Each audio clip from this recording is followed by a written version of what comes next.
And welcome, ladies and gentlemen, to the monastery, the open bar of the internet, the world's greatest shit show, and the place where we, the good brothers and sisters of this most holy of temples, seek enlightenment through the drunkest, craziest, and most batshit ways possible. I am your one and only gaming monk, better known as Mildra, and with me I have a returning good brother to the temple, the man behind the Flux universe, and now returning with the original character journal, which just hit its funding a few hours before we started. Good brother RC Chris, how you doing tonight, man? Hey, man, doing great. I gotta say that I missed our chat. It's been a while since we last got to like chit chat like this, and I have to give you a big thanks for being part of that Kickstarter again. When we first met, believe you were part of our first Kickstarter too, which I really appreciated. Oh yeah. And that meant a lot to me, and I just want to tell you how much I appreciate how much you've backed and supported us, and all the way from the beginning with Flux Destiny, and then with Flux Fantasy. You were a great stress test on the model that we had built, and that whole process I really enjoyed, and I just want to tell you how much I appreciate you, man, and just all the support you've been, and I'm excited for you, and I'm excited to talk about your game too tonight. I know that was a big journey for you. And then just to anyone listening, I just wanted to thank anyone who supported us in any of the Kickstarters. Just a big thank you for doing that. That really meant a lot. But we got a lot to talk about tonight and catch up on. Oh yeah. As well as the fact that once again I'm still banned from the kitchen during family gatherings. But you know what? Probably for good reason. I imagine it's for good reason. And I imagine that you gave fair warning. I imagine you are, if anything, you are fair. You are a fair person. And so even if if something happened, you had given them the warning before something catastrophic happened. Am I right? Yeah. It was revenge over getting hit with trick candles on my birthday one year, and I told everyone your receipt is coming. I waited about 2 years until I finally did it, and I switched out the cranberry sauce with red beets, and nobody noticed until it was too late. Well, you warned them. That's what's important. I guess they figured, oh no, he's not going to go that far and mess with the food. I'm like, no, there is no too far. Why do they underestimate you? I think that's one of the biggest downfalls of anyone is underestimating the monk. Like I just don't get that. There's been plenty of evidence otherwise to not do that, I think some people have the assumption that there's a certain line that I won't go in those situations. Like the whole no messing with food. But if you are on that list where I'm plotting some kind of get back on you, there is no such thing as too far. Yeah. That should be in your email signature. I think that's what you should have. There's no such thing as too far. So, when it comes to this original character journal, now I've seen a few of these here and there. Uh, but was this something that you had the early concept of all the way back when Flux Destiny was starting out, or was it something that gradually developed? So it's kind of a mix of both because the idea was always had this vision of everything's kind of built on top of each other. I wanted to build the universe with Flux Destiny, and then I wanted to build a RPG that was built around it, where you could be the hero of that universe or anti-hero if you want. Mm-hmm. And at the same time, I've always had a passion for storytelling, and I sincerely love when people get so into their characters and into their stories. Like it's actually very, inspiring and aspirational. I mean, you put whatever adjectives you want in there, because so much in our world today is slop and artificially manufactured, and seeing other human beings take joy in creating something I get a lot of pleasure out of that. And so part of in my career of producing movies and anime, I learned a lot about storytelling, and I would pick up all these things, and the importance of the character as part of that whole process was something that was always in the back of my head. Mm-hmm. And when we were building all this, it was Ella had the idea. She was like, why don't we put this resource together? Because during Flux Fantasy campaigns, we would always get, we have the normal stuff. We have our character sheets. We have our online character sheet too, where you can go build your characters and save their profiles and such. But that's kind of like superficial compared to like the depth of your character. And so you can go anywhere on the internet and find all sorts of like disjointed resources, right? Or you can find books that are kind of have all sorts of different things in it. But we wanted to kind of create something that was really comprehensive, that followed the philosophy that we use in the development of Flux Destiny, and also what we do for Flux Fantasy.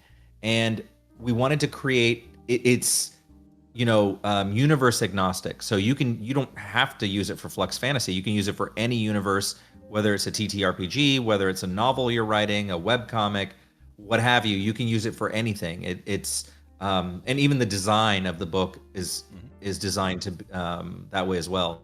Yeah. So yeah, that's it's just something that I was very passionate about, and Ella, this particular one is Ella's idea. Mm-hmm. And we wanted to take it and make it a resource.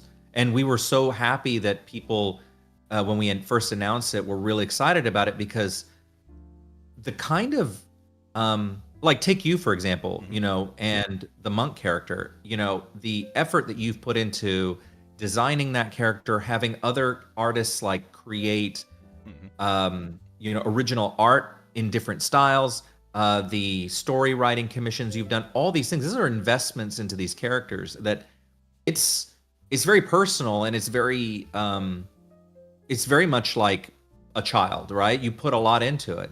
Mm-hmm. So we wanted to create that resource that would capture all of that and help you down the journey, because sometimes people are like, there's other dimensions to the character that haven't been explored. So the book guides you through that process to help you flesh out the character more. And the thing is, it's one book per OC. So that's the level of depth that we put into it, is that when you make a character, they should have a book dedicated to them. And so, that was kind of where, that's a long way around. I get super passionate about it, but that's the long way around of where that came from. Oh yeah. And it does touch on something that I've seen in some TTRPGs. Like, character sheets are one thing, but there are some games that expand on that further and do full character journals. Mm-hmm. Usually, some of the more narrativist games lend themselves to that pretty well. And these are, think of a character sheet, but with a lot more detail and a lot of pages, some of them to the point of being a small book unto themselves. I'd say one of the earliest examples I saw of it was a character journal that someone made for Legend of the Five Rings. And I've also seen for things like Anima, which Anima's already is a pretty crunchy game as is, so it's definitely needed there. Uh, I've even seen it for things like Sword World, which of course I've been doing a lot of work on. Um, and there's always a challenge in converting a collection of stats into a full character. Some have a easier time than others. I will freely admit that. And some of that's just a matter of having the strength of idea. But you've seen what I've done with the Valley of the Judge, and you know that guidance is a big damn deal for me. It is, yeah. Because when you assume, say, genre savviness, you're making a certain assumption that everyone's going to be on that same level. And to use an example, when the Marvel Multiverse RPG came out, I was very critical of the fact that it was leaning so heavily into the current day run of Marvel Comics. Mm-hmm. Because you've got some people who their introduction to that universe is the MCU. You've got some for whom their introduction was the 90s cartoons during the Toy Biz era. You've got some who may have got introduced through the comics during things like the Jim Shooter era or the Chris Claremont era. Especially Claremont. Claremont was basically the guy who defined Marvel throughout whole generations of childhoods. And I'm not saying that you have to account for every one of them, but it's important to bear that kind of thing in mind instead of just assuming people have read the current iteration. Right. And having a structure for that is certainly going to have that guidance, even if you don't put in a how-to. It's based on what I've seen. It's one of those things where people are able to naturally infer by how broad things are. Mm-hmm.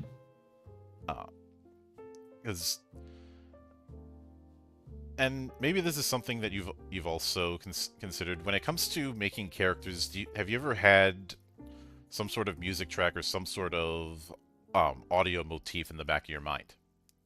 Oh my God, yeah. I mean, I have several fans in our community who are so proficient at that when they create OCs. There's one particular fan. He makes these really amazing Flux OCs, and then he creates full playlists for them, inspired by the character. And I just love that level of depth. That it really has an impact on setting the mood and the aesthetic of the character. And I have others who their journeys are they've mapped out the journeys of their characters and have a soundtrack for different eras or moments in their life. So yeah, I love, and I do that too. I love that. When I was writing a one shot recently, I spent a lot of time trying to get the right kind of music, and I know it would be tempting for someone to say, "Well, you made a Final Fantasy game. Couldn't you just use these soundtracks from the games?" Not always, and in fact, with several instances, I didn't even use music from video games. One of the themes in that one shot is in this luxury train that the schools provided, and the music I used for that was a track called Green Tea Farm by Hiromi Uehara. Uehara is a jazz fusion pianist. She's actually very, very proficient. She's been at this for years. She was able to perform piano at the opening ceremonies of the 2020 Olympics, and even scored a anime film called Blue Giant, which was all about jazz. So, even before that, when I was first running 13th Age about a decade ago, I had made these soundtracks for the different icons. The icons in that game are kind of the big movers and shakers of the setting. and Mhm. a lot of characters have some sort of positive, negative, or mixed relationship with them. Not directly, but often indirectly. So Right. it provided a nice framework, and framework is important, which I think is the reason why you have those themed sections with the journal. Yeah, absolutely. And that's another thing that you were mentioning earlier about the game that had the kind of detailed, overly detailed uh, character sheets, right? Which is, in my opinion, the development of the character.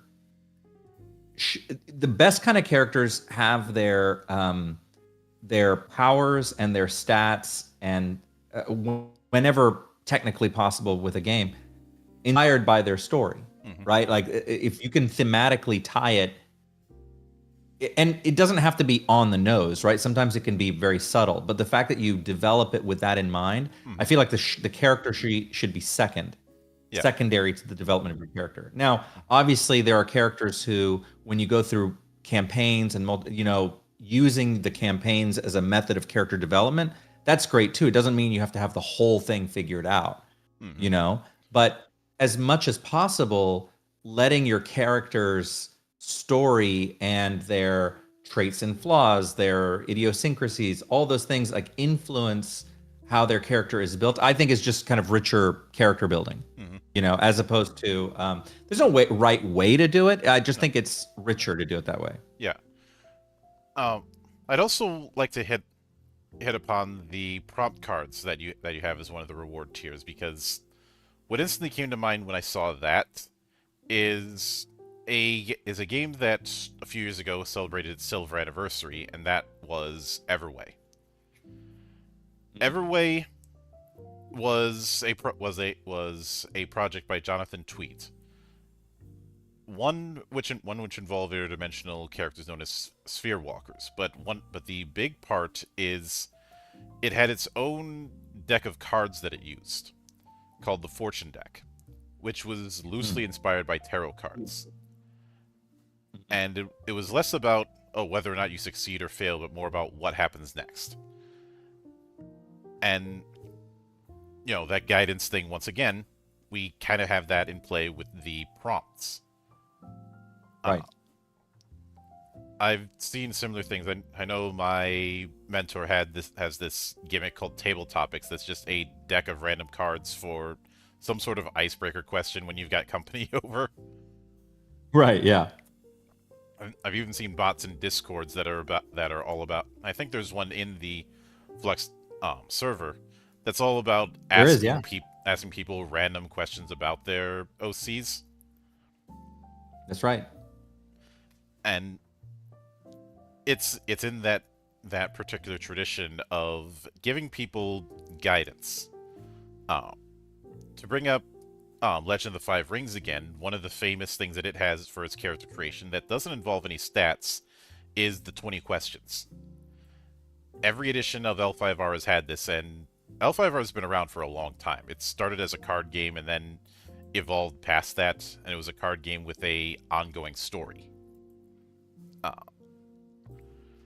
but the 20 questions don't have a right or wrong answer. They're just there to give ideas for your character, because I'm not sure how familiar you are with L5R's lore, but every player character is a samurai of one of the major clans, or in some cases the minor Mm. clans.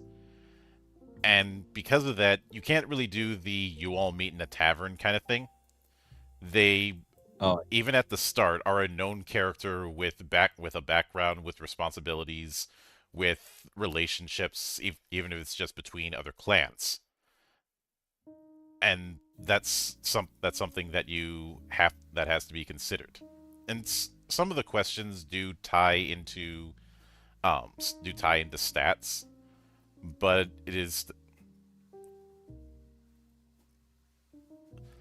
each of them is a question that is meant to give thought on how to flesh it out. Since right. nobody's guaranteed to have a defined idea right out of the gate. And if you're putting it in a setting where there are specific rules, you may have to adjust that. You have to learn how to bend the rules before you can break them. Right. But it could be things like what clan are you part of? What does your character know? What does Bushido mean to your clan?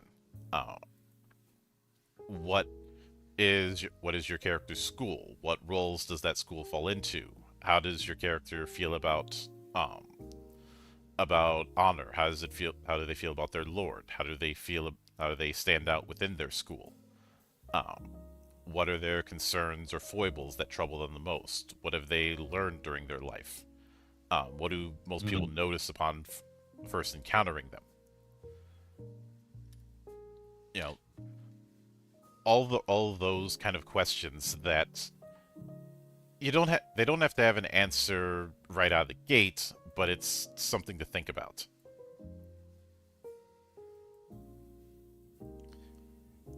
Well, that with the prompt. So sometimes people just need a nudge, right? Sometimes you just need to nudge to get your certain creative, to start creating pathways to be creative. Like, for example, one of my favorite methods of dealing with whenever, for example, I'm starting a completely new character, or I'm trying to write a scenario, or anything that's creative from scratch. My favorite method is to use stream of consciousness writing, where I open up a document, notepad, whatever, and I just start writing, and I don't stop, and I just write, but I start each sentence with what if. Mm-hmm. What if this? What if that? That's not just, it literally says, what if, I don't know, what if Hugo became president of the United States? Whatever. It's those kind of questions, and they build on each other. And what ends up happening is that in doing that, you start creating these kind of mental pathways that start inspiring new ideas and opening up other things.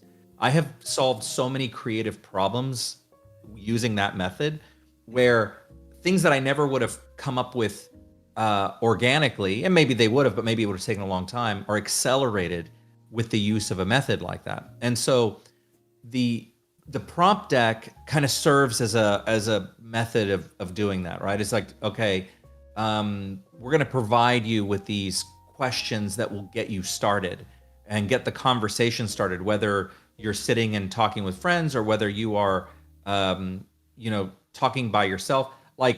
It reminds me of very early on in character development, where it's like, what's your character's favorite color, or whatever. Those kind of questions, if they're asked in sequence, and if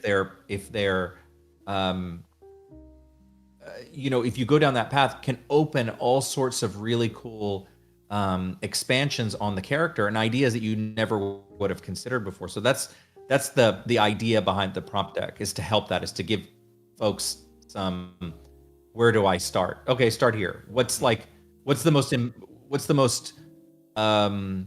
memory a memory that your character has that they really regret, and why? Right? And that question alone, for example, will take you down a journey where you have to kind of improv your character's backstory into existence that way. So that's the philosophy behind it.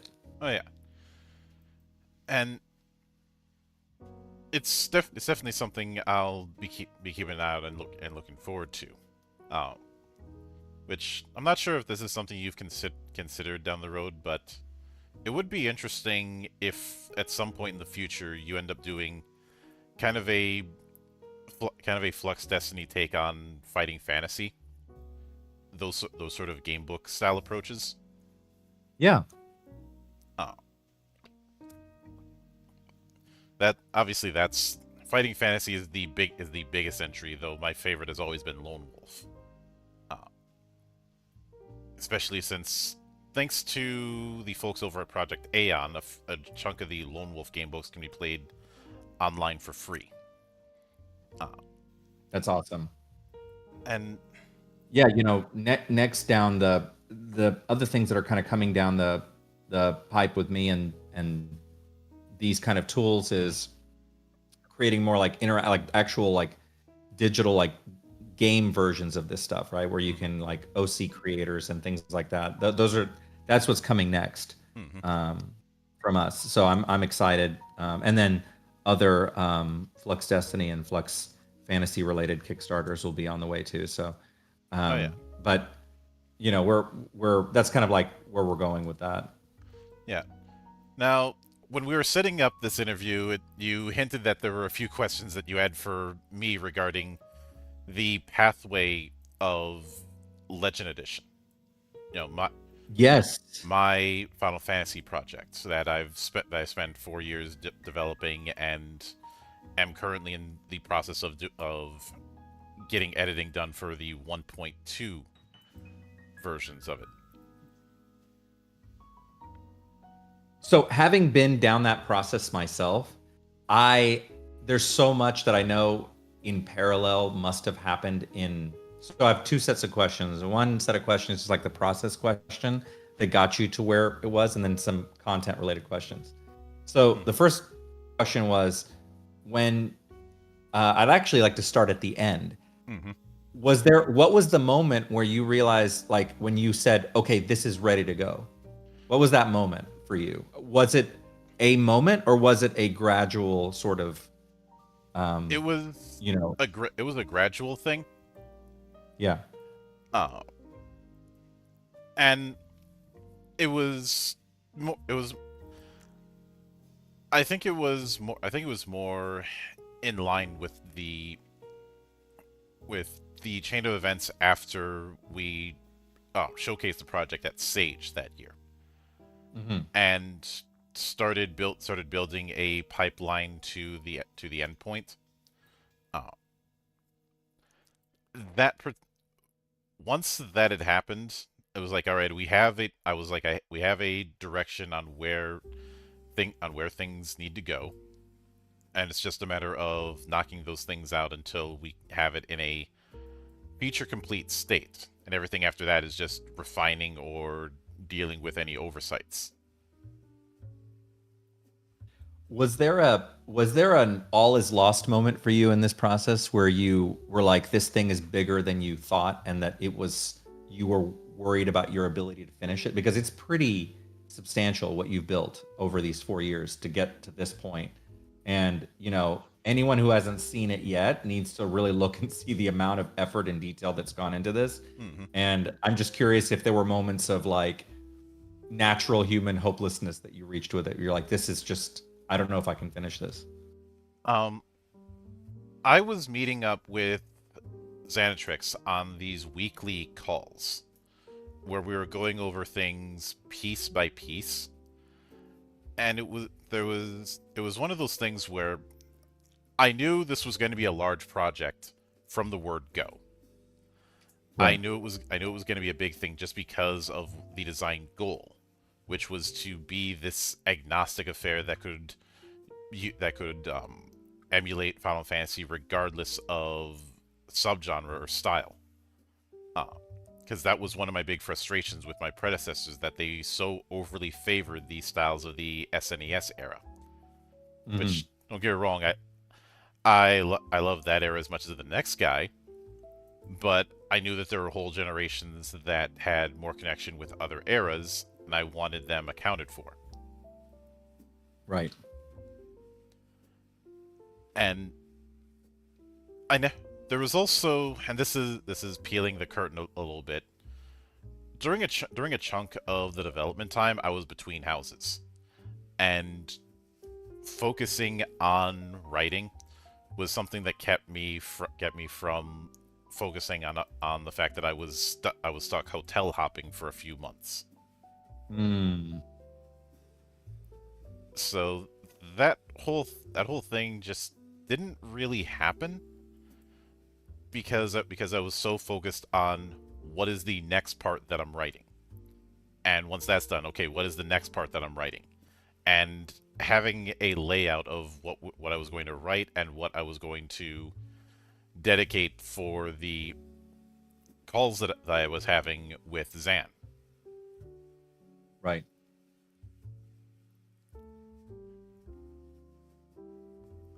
And did you during that whole process? Well, another question I have to start is now.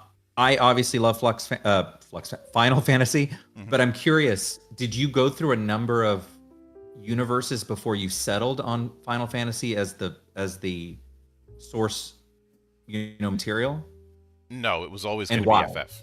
It was always and why? Why is that?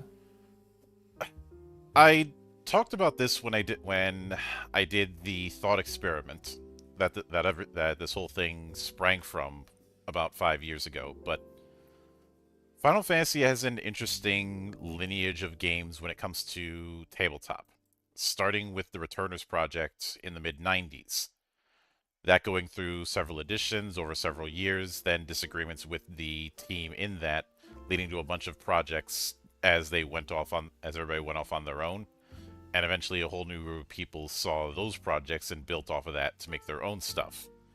Uh, some of it over in Germany, some of it over in Brazil, some of it in the States, Mhm. and I wanted to build upon that as well as do so in a way that I felt I was capable of doing, while also addressing that overly favoring one approach to fantasy, which is something I've always been very critical of. Uh, Mm. I've never been the biggest fan of this idea that if I'm doing, say, a high fantasy project, that it has to be drawing upon Tolkien. Right, Don't get me wrong, I love Tolkien's work as much as the next guy, but I resent this idea that that's what I have to do. right. I agree. I agree with that. Yeah. And in that same vein, I didn't want to make something that was going to act like there was this one proper way you're supposed to do things, which is where the whole concept of this is a blue bucket of Legos. It is not a Lego playset comes from. Right. Was there a challenge in making it um, agnostic, or did that make it easier for you? What made it easier is the fact that there's such a recurring mythos in the franchise. Hmm. Recurring elements, recurring spell names, characters, names, and whatnot. That I could build around that and present those as tools that could be applied in whatever way a table wanted to. What was the feedback that you've gotten so far? Like, did you get did it reflect what you had hoped? Have people enjoyed it the way that you hoped that your vision would carry out with it? I would say so far, there is one person in my server who's doing a solo variant, which was something I made clear I wasn't going to be able to support just because um, it's a little outside my wheelhouse, and I didn't design it with solo in mind. But Right. he's done well with it. I feel the world that he created is a good representative of what I wanted because the particular world that he's doing has this mix of elements between steampunk and rockabilly culture, Oh, interesting. Okay. uh, which is something none of the video games have done. Right. And Yeah. that was always something I wanted to see, was people taking the tools and doing it in ways that weren't just recreating what already Right. existed. Right. And Has the Yes. Sorry. Go ahead. and there have I think the recurring thing that I've seen with the feedback is some people coming to the assumption that because it's using a D20 that they can apply the kind of thinking that they could with D&D, and have learned very quickly that that's not the case, especially when it comes to the idea of a balanced encounter, which I had made clear, Okay. trying to do that kind of balance encounter the way D&D does, when I already have a full NPC creation system, is not feasible. Mhm. Would it be possible? Yeah, but the amount of legwork and the amount of stretching you'd have to do in order to make it work doesn't make the juice worth the squeeze. Right. Yeah, that makes sense. Or just getting used to the fact that there's a variety of things you can do right out of the gate instead of hyper focusing on only one or two things at creation. It's like, no, you've got a whole kit that you can work with. Right. Yeah.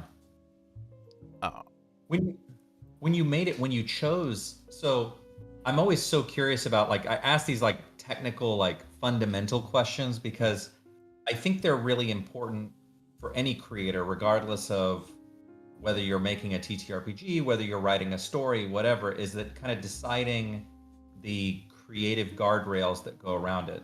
Like, you specifically talk about this being kind of intermediate complexity. mhm. Is there a reason that you chose that? Is it something that you're like, look, you need to kind of this isn't a game for first timers. This is something that you have to have some experience, that you purposely, not that that's bad, is you specifically chose that particular direction. It's like, look, you have to kind of graduate to this experience. Was that purposeful because you didn't want to play around with training wheels? Or I'm just curious what made that your choice. Because there is such an emphasis on customization and personalization, that meant that a more streamlined experience was not going to be feasible. And within chapter 1 of the book, we talk about the pillars, a set of statements that everything we did has to reflect upon. Customization Right. is king is one of them. Mythos, not setting, is another one. The 4-act structure is another one. Everything that we did had to reflect those pillars. If it didn't reflect those pillars, we either modified it until it did, or we threw it out. And as a result of that, when it came to the level of complexity, I wanted it to be a middle ground between the very, very rules light affairs like Fate, which have their own issues on guidance, as opposed to the crunchy affairs that lean a little bit more into simulation stylings, like a lot of superhero RPGs, to be honest. Stuff like Right. Hero System, which is significant, or Rollmaster, which are significantly more complex than what I'm doing. And So yeah, go ahead. I'm not gonna say that someone specifically has to graduate to the style, but there is a built-in understanding that because of the fact that customization is such a major part of it, that comes at a price. Mm-hmm. Right. That makes sense. Was there a particular feature that when you first started the project, that you were like, this particular part of the engine I'm building, this particular gameplay method, whatever it may be, was there a particular feature that you were like, this is like something that you were really keen on, like, accomplishing? And then did you accomplish it in your mind, and were you proud of it at the end? And what is it? Um, I could bring up the whole class and job setup that the game has, which I've talked about in the past. Yeah. But I feel like that's a little too easy of an example. I think one of the bigger ones would be how I handle consumable items and how I handle acquiring items. Because I have that as much as a check as everything else, and even though you can buy all the items you'd like, there's only so many items you can bring with you once you actually start adventuring. The reason I did that was, aside from accommodating certain job fantasies like the merchant and the fact that I knew I was going to give the guild toss ability to them, was the fact that I wanted the choice of acquiring items and what you bring with you and what stays at base to be as much of a game as everything else, because the shopping that you see in any video game RPG has difficulty carrying over into tabletop.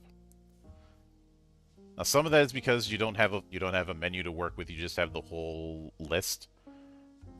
But a lot of times, that part ends up getting skimmed over unless a designer goes out of their way to make that a big deal. And oftentimes, when that does happen, you end up with what H.C. Bailey calls too good to use, and I call the 99 Megalixir paradox, or the rainy day paradox. Because we've all done it. There's no shame in admitting it. We have all had that moment of holding on to that one healing potion until the heat death of the universe.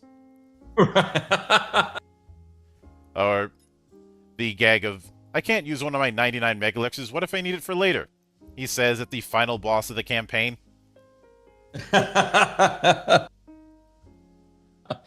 Now, how does your system force that? Or the approach is, based on your level, you have a certain amount of consumable slots.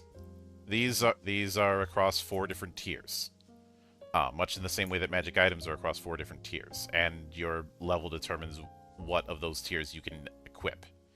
You can buy them. It's just unless you have slots to put them in, you can't use them.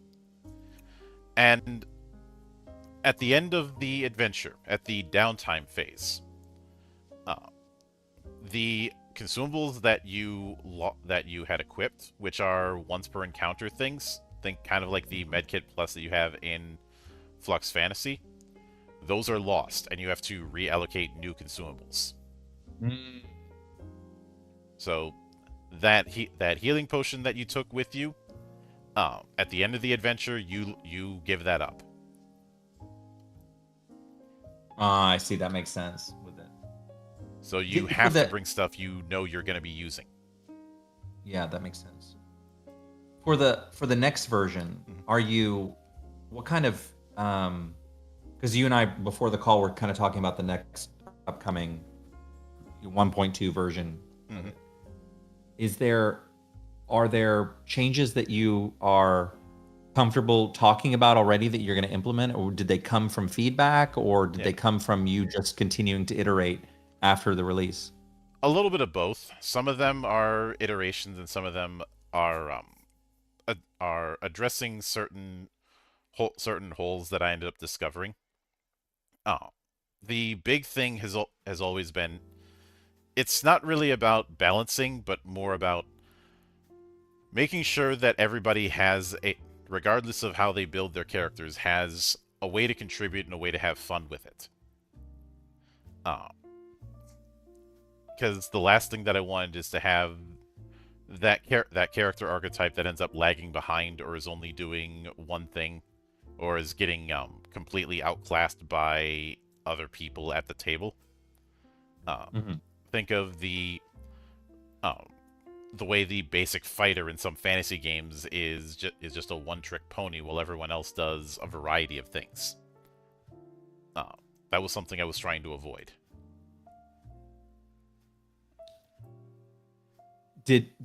Are the changes that you want to make, are they already done? Or is it pretty like sometimes there's changes that have to kind of ripple across the whole game. Are these kind of surgical, or these are things that you can implement relatively easy? These are changes that are already in the process of being implemented. These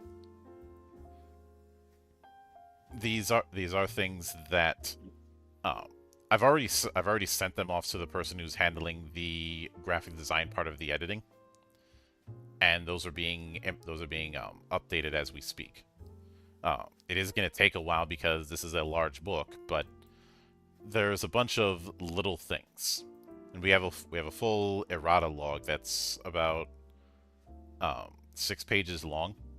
That's covering a bunch of these things. Some of it is just retitling things or dealing with certain editing gaffes that didn't get caught because of unfortunate incidents.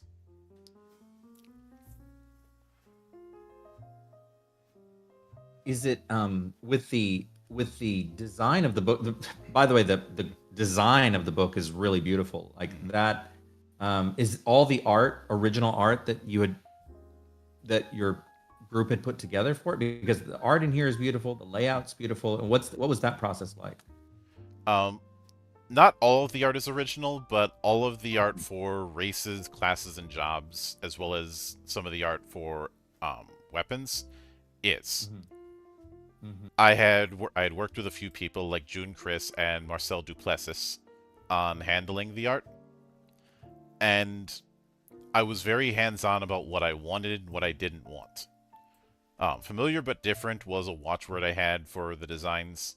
With a few of them, I was very clear on what not to do, and it made clear if I feel it ends up leading too much into the things I'm trying to avoid, I would tell them to do it again. One big example was dwarves. The art for the dwarves, I had made specifically clear, do not draw upon like D&D style dwarves or Tolkien style dwarves. If you do that, I'm going to tell you to do it over again.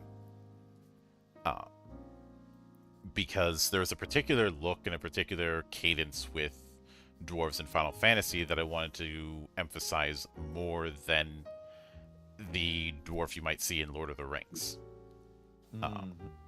I also use it as an opportunity to explore other cultural designs that hadn't been done. For example, the Mithra in the games that they've shown up, or the Makote in FF14, they tend to have a very Fertile Crescent look, and I had specifically asked to lean more into a Mongolian kind of look instead. I see. In the same vein, the Ronso is loosely inspired by the Rakshasa, and I had shown a few examples of Tibetan monks as a point of reference instead. That same kind of familiar yet different approach. But each one, I was very clear and very specific on the visual directions I wanted to lean into, especially since I wanted to not overly favor one style of fantasy. Try to shoot for a variety, whether it be high fantasy, whether it be steampunk, whether it be modern or futuristic. With some archetypes, like Magitech Knight, I kind of had to. Lean into futuristic. But with things like the sniper, instead of that being the bow and arrow approach, I said lean into Napoleonic pike and shot. And I ended up sending photos of a bunch of uniforms from like the 18th and 19th century, as well as uniforms that I'd seen in like Civil War reenactments. Oh, that's cool. Because where I live, I've visited Fort Snelling, which is an old Union fort, and because of that, got to see the lengthy process that is firing and reloading those old black powder rifles. Right. Yeah. If you've seen the movie Glory, then I'd invoke the whole 3 shots in a minute thing, which doesn't sound that hard until you think about all the steps you have to do just to load one bullet. Right. Yeah. Like usually it's even for skilled folk, it takes maybe a minute and a half to do it, and remember that's for one bullet, because you have to You have to load the powder. You have to get the rod and jam the powder in. Then you've got to set up the bullet. Then you've got to set up the primer. And if you do any of those wrong, you could end up with the thing blowing up in your hands. Right. Yeah, that's right. Then you've got to make sure to aim and fire. Then you got to do all that over again. I am vastly simplifying the matter. Yeah, but for things like some of the design choices I had suggested were just me having a bit of fun. Like for the thief art, going more for the Arsene Lupin Phantom Thief instead of the typical rogue.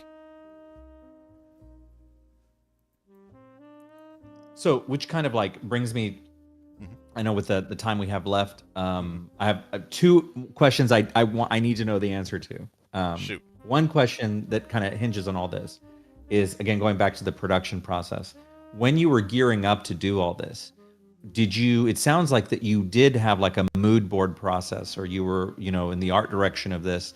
Did you find yourself like using, putting together mood boards, using certain like project management tools? Like how did you wrangle the idea from the start and put the vision together that had your whole team on the same page, When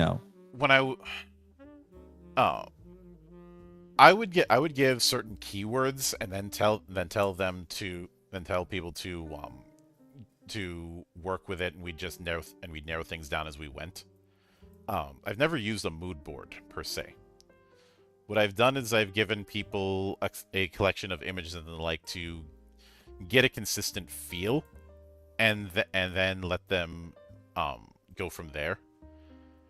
My mindset is I can't dictate their style, but I can at least guide it in the direction that I'm looking for. Right. So what about on the project management side? Did you guys just spreadsheet it, or did you use any like online platforms to do it, or? Google Docs mainly. Mainly, yeah, Google Docs, yeah, trusty Google Docs. Okay, so now the most important question I have. This was a 4-year process for you, right? I mean, you had put so many hours, just countless hours on conversations and getting this thing and writing and planning and execute. I mean, that's 4 years, a long time. That's like in the old days, like a Disney feature film would take 4 years. So this is your Disney feature film, right? It took you 4 years to make this thing.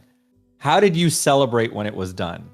Please tell me you did something to celebrate. Please tell me at least you had, even if it was as simple as having like a burger or something. Did you do something to celebrate and sit back and go, like, what was that feeling? I can tell you from my experience, it never feels real even when it's finished. You're just like, I just, like, my feeling was like, I can't believe we've reached this point, that it's over. It felt like a hallucination. But I'm just curious about the completion stage of the first version, like how you felt, how you celebrated, what that whole thing was like for you after all that time. I did make sure to have some fun locally. If I had everybody in the same town, I probably would have gone to one of my usual dives. But but for me personally, there is a spot in one of the places I grew up called the Black Forest Inn. This is a very German restaurant, and I always try to make a point of going there once a year. Usually on my birthday, and make it clear: do not sing "Happy Birthday" for me. I don't like it when that happens. But I always make sure to get schnitzel, always make sure to get spatzel, and always make sure to get strudel at the end of it, and always go with some kind of German whiskey, which is strong stuff. I will admit that. That's why I only do it once a year. But going there, I had a friend of mine who had sent me some mead that I ended up celebrating with. And I did the victory lap stream.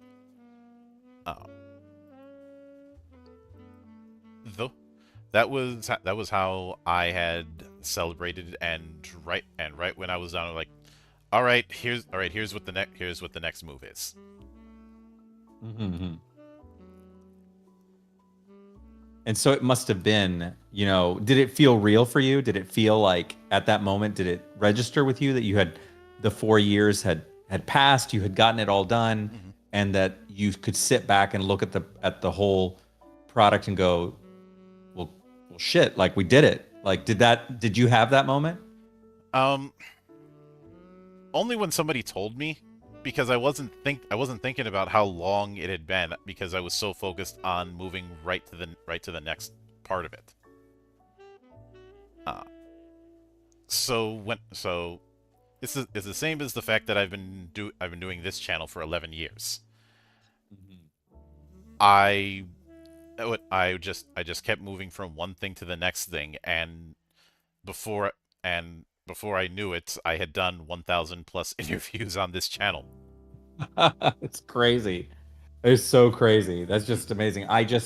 That's what, I really admire about you is um, you just keep going and you keep working with such passion in everything you do, whether it's in the creation of these, of TTRPGs, whether it's in the way that you do your interviews. You're just so thorough and so passionate about it.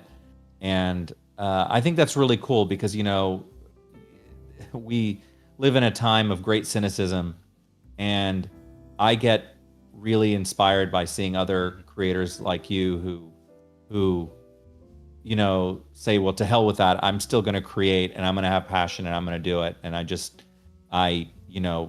really appreciate that about you, and I'm just so glad you had me on again. I know that I have to run to my next thing, but I was so excited that you asked me to come talk about it because I had these questions I wanted to ask you about it. And I Mhm. wanted to tell you again, congratulations on the Oh yeah, completion of it. And I'm looking forward to the next version. yeah. I don't have a set date, but I will note as a final thing, one of the biggest surprises was one of the people in my Discord server making a HTML character creator. Oh, that's cool. Mhm. It's not at a point where I could host it anywhere yet. It's not even at the 1.0 stage, but with how far it is impressive on what's in there. And of course, I also have to give thanks to my good sister, the monastery, Tabby, for putting together the Wikidot page. And even if it drives her crazy sometimes having to deal with HTML coding, Hmm. but just having those people involved in the project has been a blessing. Because originally this was just going to be a bunch of Google Docs, and that was going to be it. Right. Yeah. I mean, it's just impressive how what the end product is just crazy. So um, that's just awesome. So thank you, man, so much for having me on and for letting me ask you these questions about it because I've been really curious to ask you. And from one creator to another, congratulations, and you should be super proud of yourself. And and by the way, that character creator you're talking about, HTML, that's kind of the point I'm making about everything is that when we see other human beings who are passionate and creative, that energy rubs off on them and inspires them. And so clearly you inspired somebody, Hmm. right, to create the character. I mean, to take their own personal time and do that um, is a testament to that. So Hmm. I think that's really awesome. Oh yeah, and thank you for venturing all the way back to my monastery, and I hope you enjoy what I've got coming, and for all the people who stopped in and followed it, whether it be on Twitch or on YouTube. I hope you do stick around for some of the insanity that I am working with. Um, and that and there's always some new avenue to explore, and that's basically what I've been doing for 11 years. And I'm glad to include as many people as I can in that journey. Um, I've called it a crusade for a good reason and referenced the whole we're on a mission from God from the Blues Brothers. But with that said, a sincere thanks as always to everyone who took the time out of their schedule to come onto the show and enjoy the madness. And there will be plenty more where that came from, as there always is here on the open bar of the internet. But until then, on behalf of the good brothers present and not present, my name is Mildra. I am your gaming monk. Stay fucking frosty, everybody.